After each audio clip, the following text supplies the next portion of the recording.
anak-anak, sebelum kita mulai belajar kita pada hari ini, marilah kita bersatu dalam doa. Dalam nama Bapa dan Putra dan Roh Kudus, amin. Ya Bapa dalam surga, puji dan syukur kepadamu karena berkat-Mu dari malam hingga pagi ini. Ya Bapa, sekarang kami mau belajar, semoga Engkau berkati kami dalam proses belajar kami. Semoga apa yang kami dapat pada hari ini bisa menjadi bekal bagi masa depan kami. Ya Bapa, inilah doa kami yang kami turut kepadamu melalui Putra-Mu Yesus Kristus yang hidup dan berkuasa, kini dan sepanjang segala masa. Amin. Dalam nama Bapa dan Putra dan Roh Kudus, amin. Pada pertemuan kita yang pertama ini, kita akan belajar tentang gereja sebagai umat Allah. Di mana kita ketahui bahwa gereja merupakan tempat di mana kita beribadah. Namun di sini gereja bukan hanya semata-mata hanya sebagai gedung. Namun gereja merupakan di mana tempat umat beriman berkumpul untuk mengucapkan syukur dalam pesta perayaan perjamuan. Arti dan makna gereja sebagai umat Allah ada 4 ciri khas khusus. Yakni yang pertama, umat Allah merupakan suatu umat yang dipilih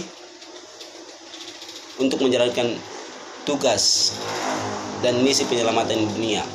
Yang kedua, umat Allah dipanggil dan dipilih Allah. Umat adalah bangsa terpilih, bangsa terpanggil. Yang ketiga, hubungan antara Allah dan umat dimeteraikan oleh suatu perjanjian. Ciri khas yang keempat, umat Allah selalu dalam perjalanan melewati padang gurun menuju tanah terjanji. Dengan demikian, umat Allah yang sedang berjalan menuju ke arah Bapa.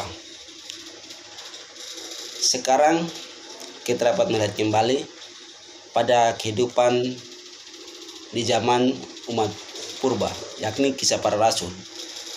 Saya mengajak adik-adik sekalian untuk bisa melihat di kisah para rasul pasal 2 ayat 41 sampai dengan 47.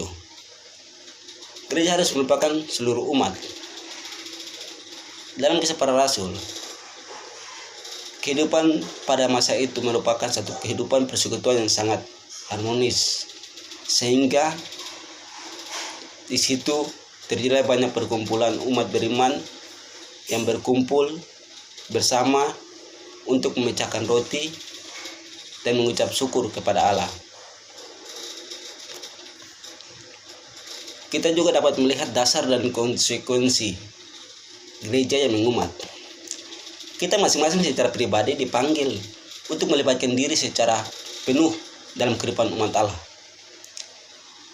Ada dasar dari gereja yang mengumat, yakni 3 dasar. Ada 3 dasar. Yang pertama, hidup mengumat pada dasarnya merupakan hakikat dari gereja itu sendiri. Sebab hakikat gereja adalah persaudaraan cinta kasih seperti yang dicerminkan oleh hidup para rasul.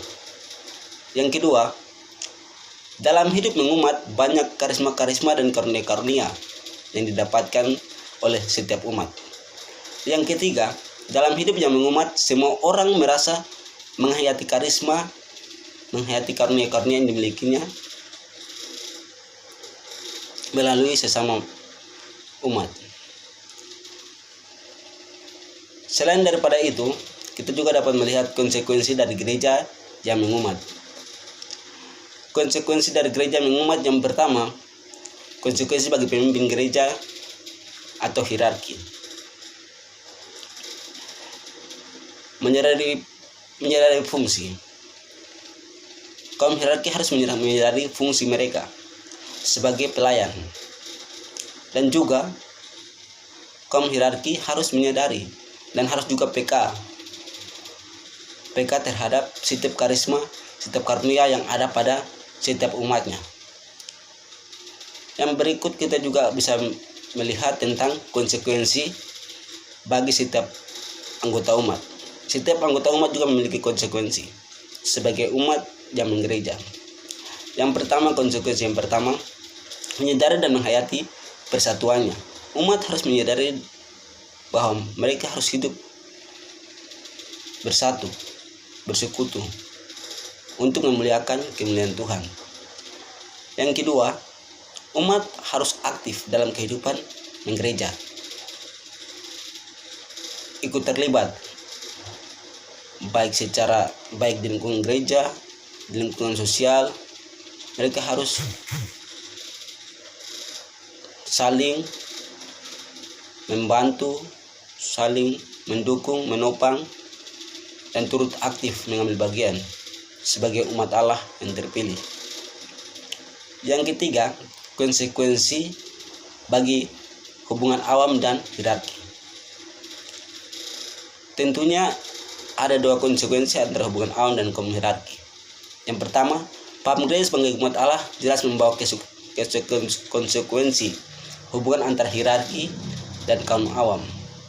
Yang kedua, awam dan hierarki memiliki martabat yang sama namun dengan fungsi yang berbeda. Artinya gini, setiap umat dan kaum hierarki sama-sama memiliki martabat, tetapi yang mana kaum hierarki mempunyai fungsi yang berbeda, yakni mereka pertama, mereka memimpin ibadah, mereka ditabiskan sebagai imam, sebagai pengembala untuk kita umat-umatnya yang mengembara. Jadi kaum hierarki itu seperti pengembala dan kita ini sebagai domba-domba, dan kita siap mengikuti apa yang kaum hierarki jalani atau pimpin.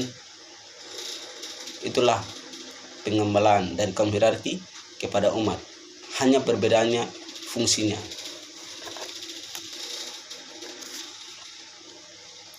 Akhir dari materi kita pada hari ini,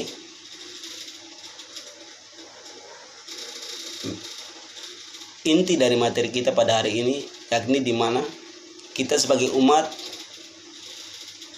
memiliki tugas perutusan untuk mewartakan karya keselamatan untuk dunia, dan kita di bawah pimpinan kaum hierarki sebagai pengembala untuk menuntun kita mewartakan karya keselamatan dari Allah melalui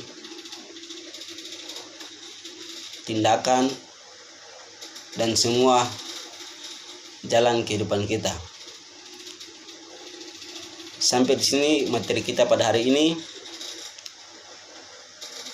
Semoga apa yang kita dapatkan menjadi bekal, bisa kita ingat nanti ke depan kita, bagaimana kita sebagai umat mempunyai relasi dengan kaum hierarki. Kita sebagai umat juga harus bisa aktif, kita bisa berpartisipasi dalam lingkungan kehidupan maupun kehidupan di lingkungan ataupun di gereja. Sampai di sini, marilah sebelum kita mengakhiri belajar kita pada hari ini, kita bersatu dalam doa penutup. Dalam nama Bapa dan Putra dan Roh Kudus, amin. Ya Tuhan, terima kasih atas keberlangsungan belajar kami pada hari ini.